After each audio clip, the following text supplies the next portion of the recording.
Hello, everyone, and welcome back to our next installment of Good Omens.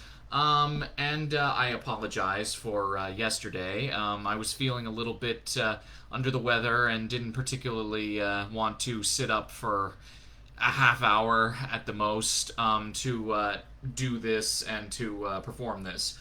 But I'm feeling a lot better now, and I'm back and ready to go. Feeling nice and fresh.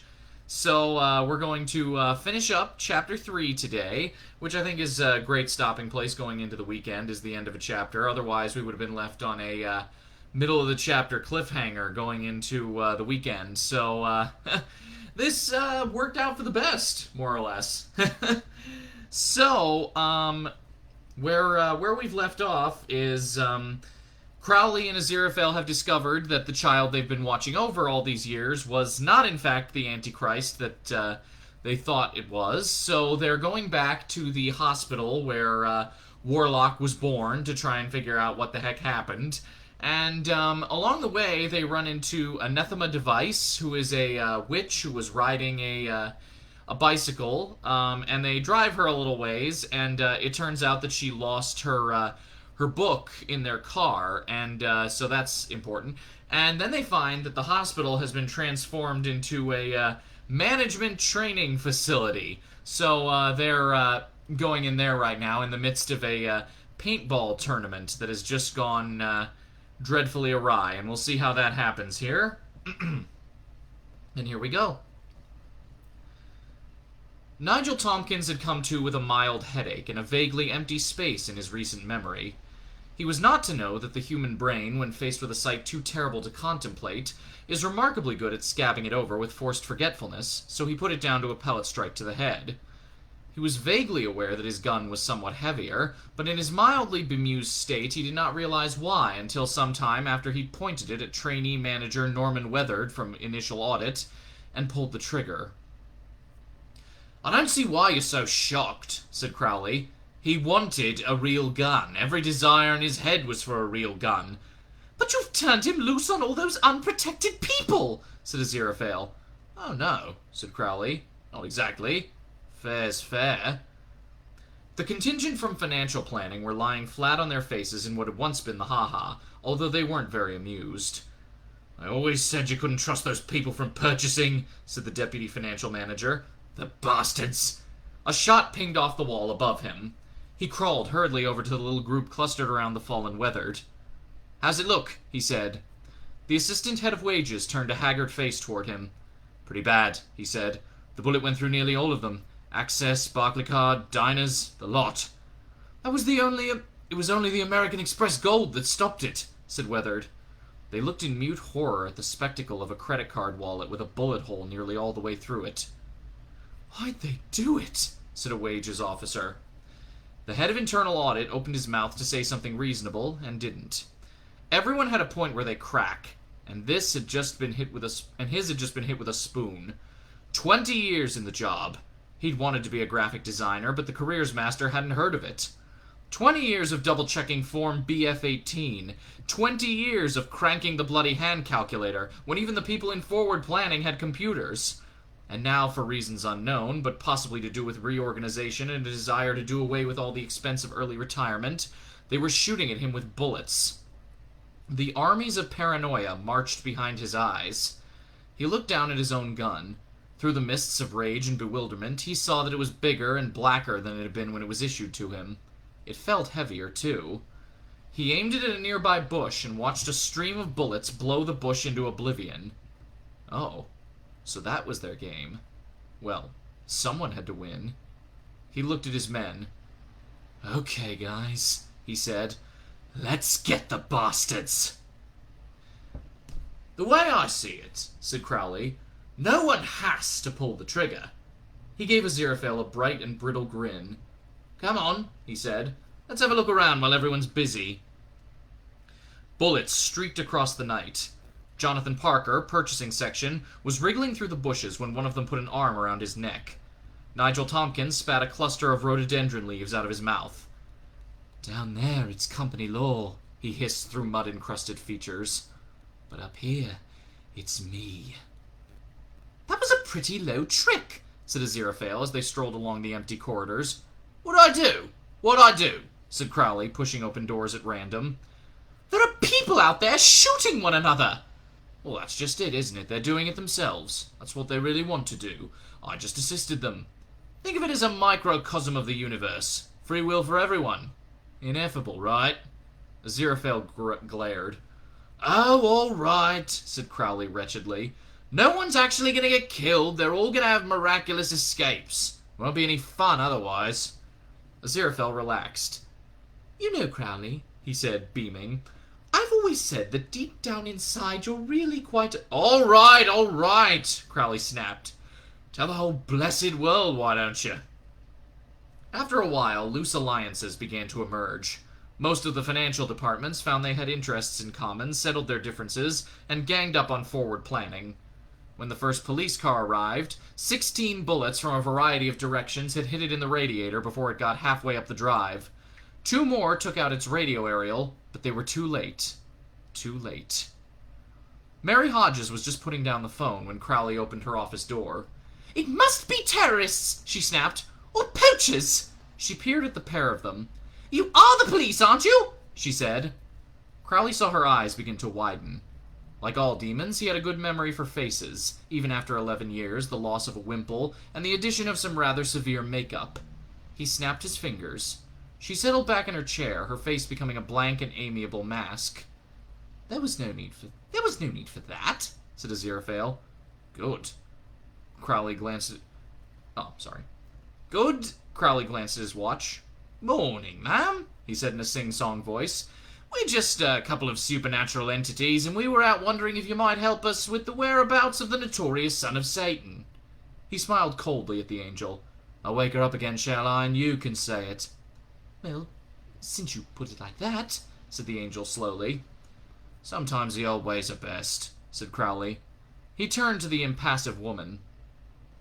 Were you a nun here 11 years ago? He said. Yes, said Mary. There, said Crowley to Aziraphale. See, I knew I wasn't wrong. Luck of the devil, muttered the angel. Your name, then, was Sister Talkative, or something. Loquacious, said Mary Hodges in a hollow voice. And you recall an incident involving the switching of newborn babies, said Crowley. Mary Hodges hesitated.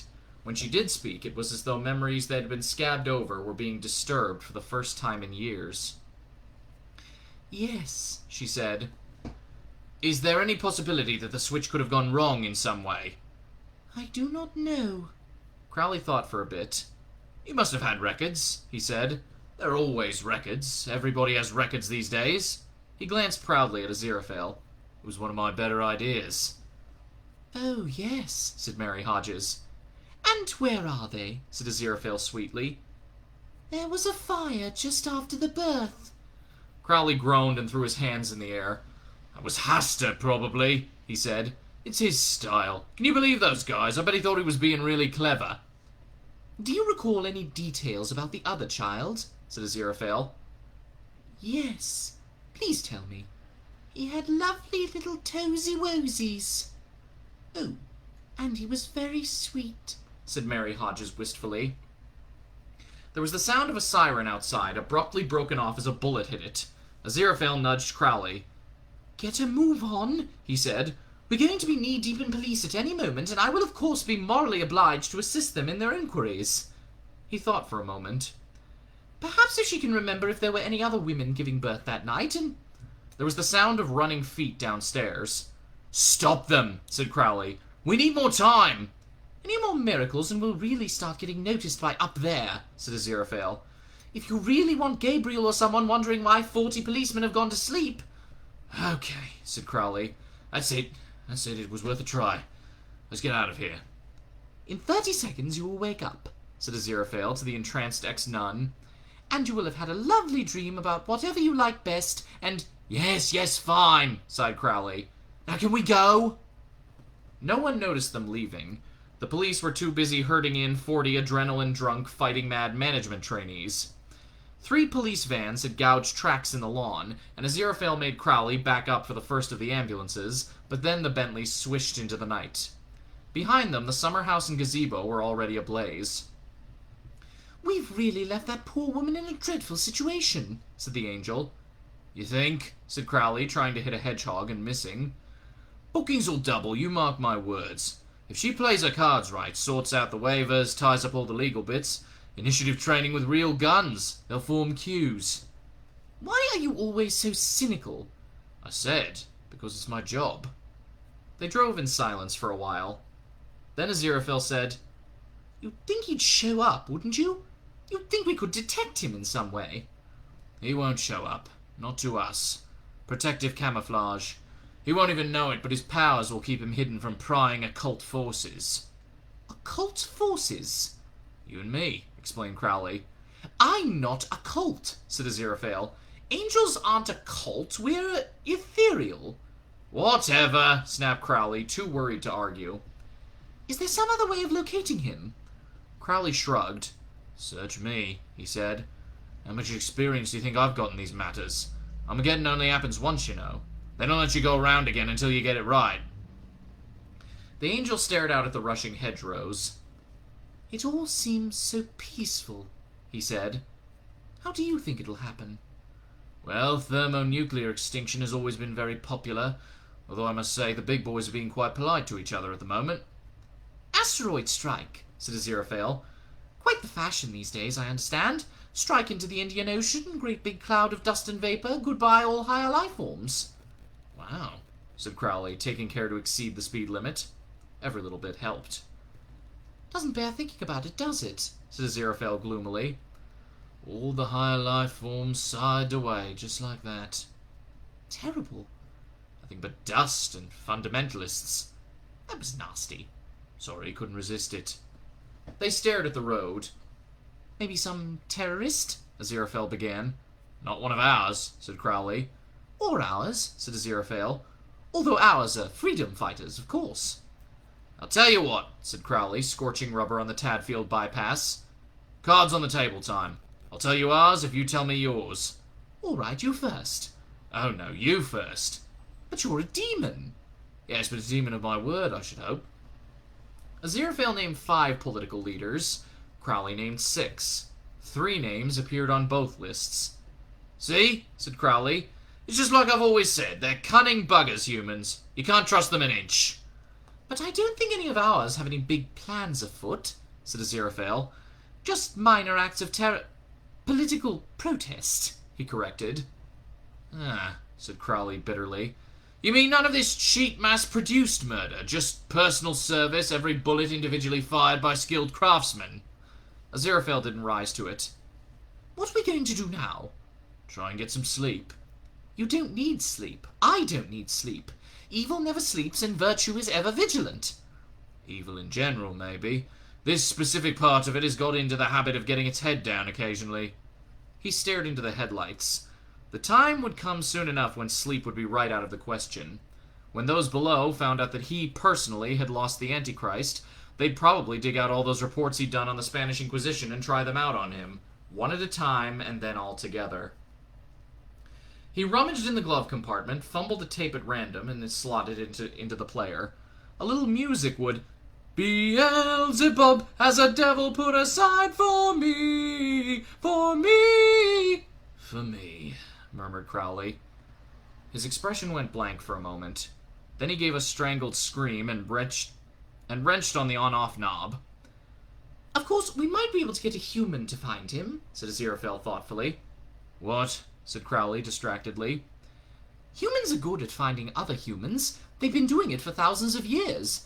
And the child is human, as well as, you know, he would be hidden from us, but other humans might be able to, sense him, perhaps, or spot things we wouldn't think of.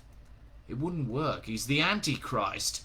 He's got this sort of automatic defense, hasn't he? Even if he doesn't know it, he won't even let people suspect him. Not yet. Not till it's ready. Suspicion will slide off him like whatever it is water slides off of, he finished lamely. Got any better ideas? Got one single better idea, said Aziraphale. No. Right then, it could work. Don't tell me you haven't got any front organizations you could use. I know I have.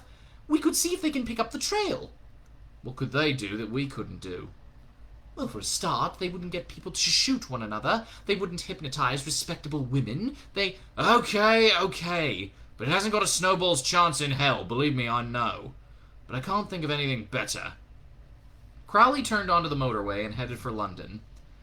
I have a certain network of agents, said Aziraphale after a while. Spread across the country. A disciplined force. I could set them searching. I have something similar, Crowley admitted. You know how it is. You never know when they might come in handy. We'd better alert them. Do you think they ought to work together? Crowley shook his head. I don't think that would be a good idea, he said. They're not very sophisticated, politically speaking. Then we'll each contact our own people and see what they can manage. Gotta be worth a try, I suppose, said Crowley. It's not as if I haven't got loads of other work to do, God knows. His forehead creased for a moment, and then he slapped the steering wheel triumphantly. Ducks! He shouted. What?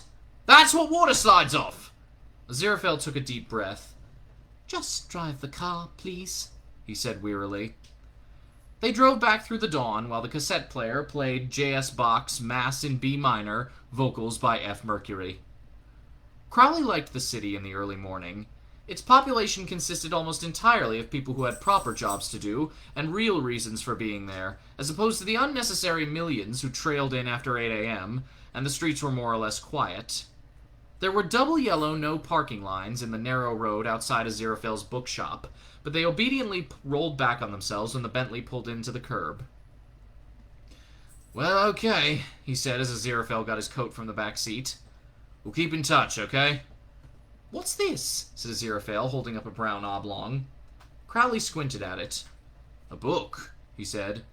Not mine. Aziraphale turned a few of the yellowed pages.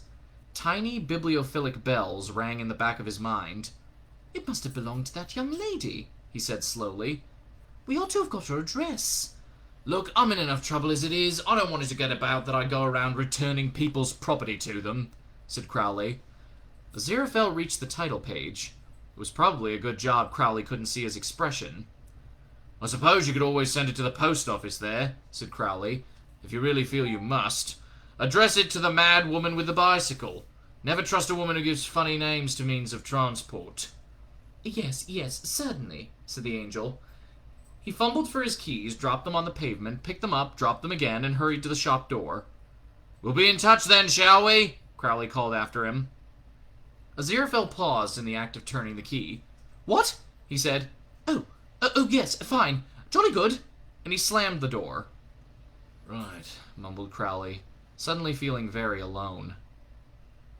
Torchlight flickered in the lanes.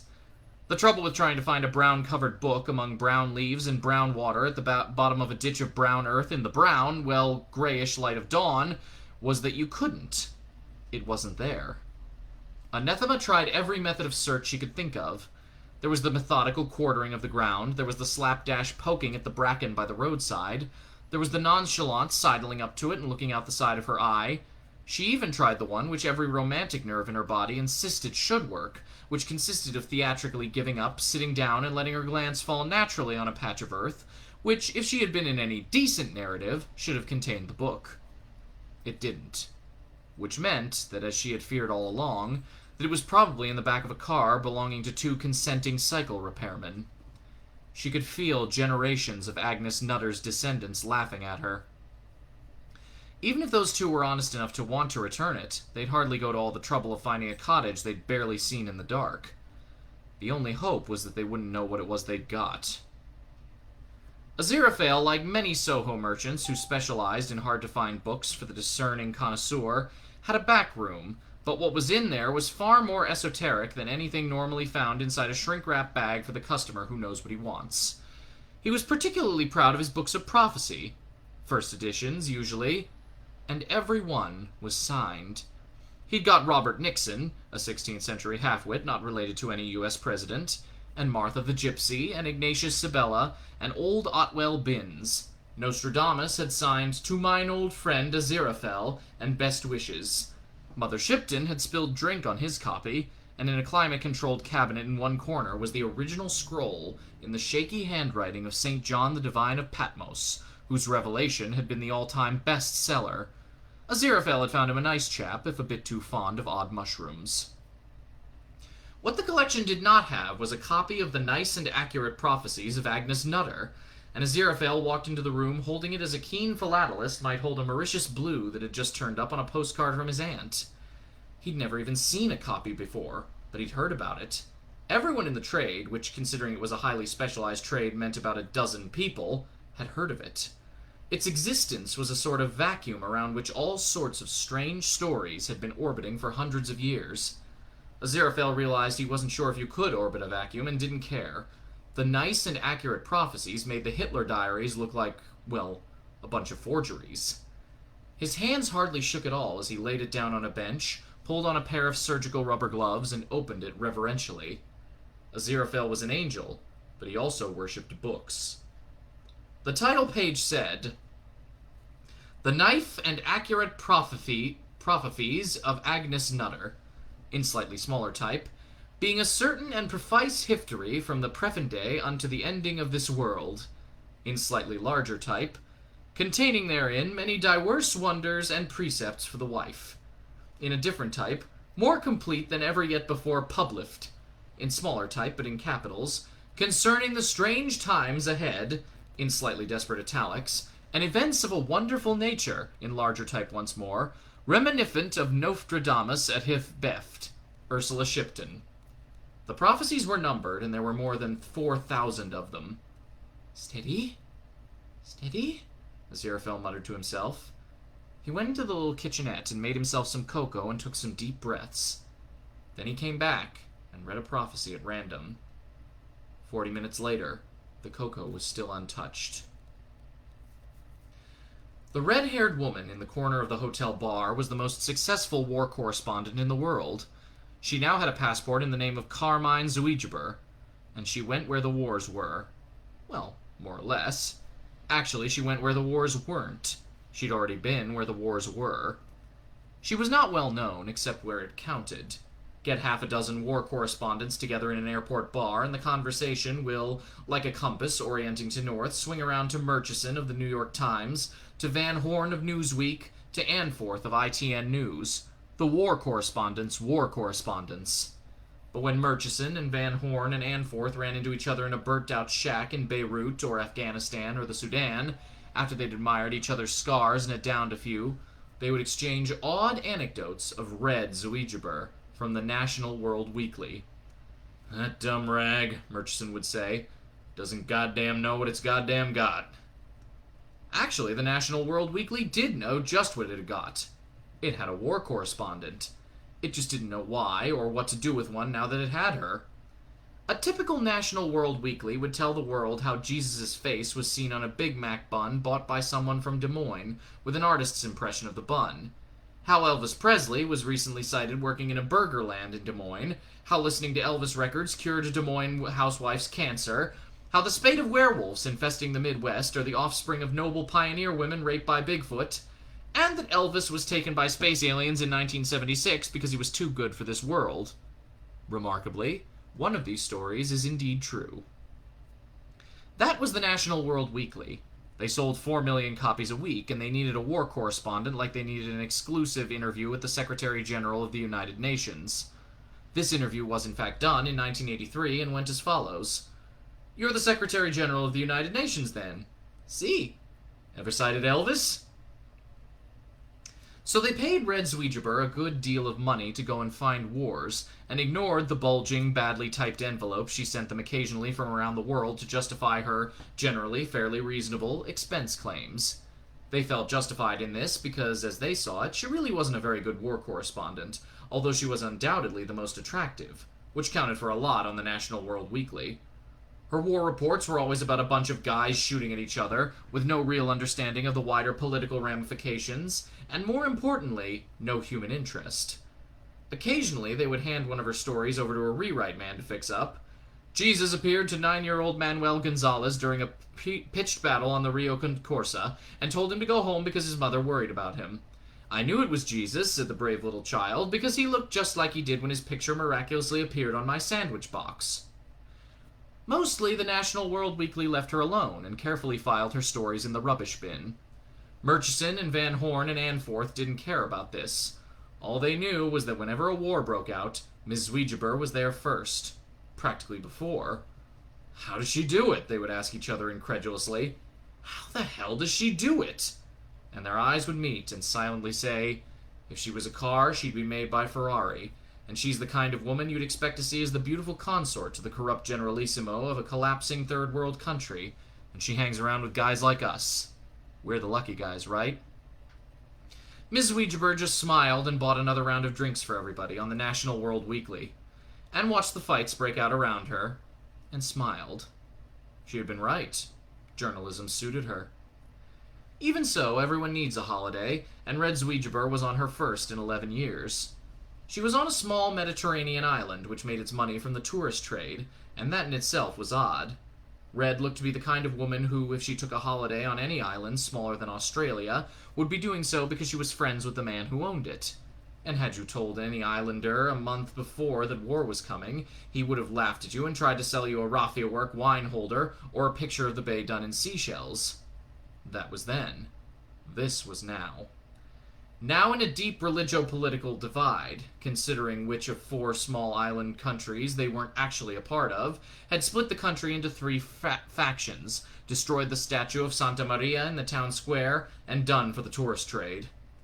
Red Zweegeber sat in the bar of the Hotel de Palomar del Sol, drinking what passed for a cocktail. In one corner, a tired pianist played, and a waiter in a toupee crooned into a microphone. A man threw himself through the window, a knife between his teeth, a Kalashnikov automatic rifle in one hand, a grenade in the other. "I claim this hotel." He paused. He took the knife out of his mouth and began again. "I claim this hotel in the name of the pro-Turkish Liberation faction." The last 2 holiday-makers remaining on the island climbed underneath their table. Mr. and Mrs. Thomas Threlfall, of 9 The Elms, Paynton. They always maintained that one of the nice things about going on holiday was not having to read the newspapers or listen to the news, just getting away from it all, really. And due to a tummy bug contracted by Mr. Threlfall, and Mrs. Threlfall rather overdoing it in the sun their first day, this was their first time out of their hotel room for a week and a half. Red unconcernedly withdrew the maraschino cherry from her drink, put it to her scarlet lips, and sucked it slowly off its stick in a way that made several men in the room break into a cold sweat. The pianist stood up, reached into his piano, and pulled out a vintage submachine gun. "This hotel has already been claimed by the pro-Greek Territorial Brigade!" he screamed. "Make one false move and I shoot out your living daylight!" There was a motion at the door. A huge, black-bearded individual with a golden smile and a genuine antique Gatling gun stood there, with a cohort of equally huge, though less impressively armed men behind him. "This strategically important hotel, for years a symbol of the fascist imperialist Turco-Greek running dog tourist trade, is now the property of the Italo-Maltese freedom fighters," he boomed affably. "Now we kill everybody!" "Rubbish," said the pianist. "He's not strategically important, just as extremely well-stocked wine cellar." "He's right, Pedro," said the man with the Kalashnikov. "That's why my lot wanted it. Il General Ernesto de Montoya said to me, he said, 'Fernando, the war will be over by Saturday, and the lads will be wanting a good time. Pop down to the Hotel de Palomar del Sol and claim it as booty, will you?'" The bearded man turned red. "Is bloody important strategically, Fernando Chianti. I drew big map of the island, and it's right in the middle, which makes it pretty bloody strategically important, I can tell you." "Ha!" said Fernando. "You might as well say that just because little Diego's house has a view of the decadent capitalist topless private beach that it's strategically important." The pianist blushed a deep red. "Our lot got that this morning," he admitted. There was silence. In the silence was a faint silken rasping. Red had uncrossed her legs. The pianist's Adam's apple bobbed up and down. "Well, it's pretty strategically important," he managed, trying to ignore the woman on the bar stool. "I mean, if someone landed a submarine on it, you'll want to be somewhere you could see it all." Silence. "Well, it's a lot more strategically important than this hotel, anyway," he finished. Pedro coughed ominously. "The next person who says anything at all, is dead." He grinned, hefted his gun. "Right. Now, everyone against the far wall." Nobody moved. They weren't listening to him anymore. They were listening to a low, indistinct murmuring from the hallway behind him, quiet and monotonous. There was some shuffling among the cohort in the doorway. They seemed to be doing their best to stand firm, but they were being inexorably edged out of the way by the muttering, which had begun to resolve itself into audible phrases. "Don't mind me, gents, what a night, eh? 3 times round the island, nearly didn't find the place. Someone doesn't believe in signposts, eh? Still find it in the end. Had to stop and ask 3 or 4 times. Finally asked at the post office. They always know at the post office. Had to draw me a map, though. Got it here somewhere." Sliding serenely past the men with guns, like a pike through a trout pond, came a small, bespectacled man in a blue uniform, carrying a long, thin, brown paper-wrapped parcel tied with string. His sole concession to the climate were his open-toed brown plastic sandals, although the green woolen socks he wore underneath them showed his deep and natural distrust of foreign weather. He had a peaked cap on with International Express written on it in large white letters. He was unarmed, but no one touched him. No one even pointed a gun at him. They just stared. The little man looked around the room, scanning the faces, then looking back down at his clipboard. Then he walked straight over to Red, still sitting on her bar stool. "Package for you, miss," he said. Red took it and began to untie the string. The International Express man coughed discreetly and presented the journalist with a well-thumbed receipt pad and a yellow plastic ballpoint pen attached to the clipboard by a piece of string. "You have to sign for it, miss, just there. Print your full name over here, signature down there." "Of course." Red signed the receipt pad, illegibly, then printed her name. The name she wrote was not Carmine Zoejiber. It was a much shorter name. The man thanked her kindly and made his way out, muttering, "Lovely place you've got here, gents. Always meant to come out here on holiday. Sorry to trouble you. Excuse me, sir." And then passed out of their lives as serenely as he had come. Red finished opening the parcel. People began to edge around to get a better look. Inside the package was a large sword. She examined it. It was a very straightforward sword, long and sharp. It looked both old and unused, and it had nothing ornamental or impressive about it. This was no magical sword, no mystic weapon of power and might. It was very obviously a sword designed to slice, chop, cut, preferably kill, but failing that, irreparably maim, a very large number of people indeed. It had an indefinable aura of hatred and menace. Red clasped the hilt in her exquisitely manicured right hand and held it up to eye level. The blade glinted. "All right," she said, stepping down from the stool. "Finally!" She finished the drink, hefted the sword over one shoulder, and looked around at the puzzled factions, who now encircled her completely. "Sorry to run out on you chaps," she said. "Would love to stay and get to know you better." The men in the room suddenly realized that they didn't want to know her better. She was beautiful, but she was beautiful in a way that a forest fire was beautiful. Something to be admired from a distance, not up close. And she held her sword, and she smiled like a knife. There were a number of guns in that room, and slowly, tremblingly, they were focused on her chest and her back and head. They encircled her completely. "Don't move," croaked Pedro. Everybody else nodded. Red shrugged. She began to walk forward. Every finger on every trigger tightened, almost of its own accord. Lead and the smell of cordite filled the air. Red's cocktail glass smashed in her hand. The room's remaining mirrors exploded in lethal shards. Part of the ceiling fell down, and then it was over. Carmine Zoejiber turned and stared at the bodies surrounding her, as if she hadn't the faintest idea of how they came to be there. She licked a spatter of blood, someone else's, from the back of her hand with a scarlet, cat-like tongue. Then she smiled. And she walked out of the bar, her heels clicking on the tiles like the tapping of distant hammers. The 2 holidaymakers climbed out from under the table and surveyed the carnage. "This wouldn't have happened if we'd gone to the Torremolinos like we usually do," said one of them plaintively. "Foreigners," sighed the other. "They're just not like us, Patricia." "That settles it then. Next year we go to Brighton," said Mrs. Threlfall, completely missing the significance of what had just happened. It meant there wouldn't be any next year. It rather lowered the odds on there being any next week to speak of. And there we have it. That's the end of the chapter. So there we go. The apocalypse is starting, and it's going to be heating up pretty soon here. So, that's it for me for the week. I will be back on Monday with my next installment, and I hope everybody has a lovely weekend. I hope everyone stays safe and stays healthy, and I will be back on Monday with more. Bye, everyone. See you later.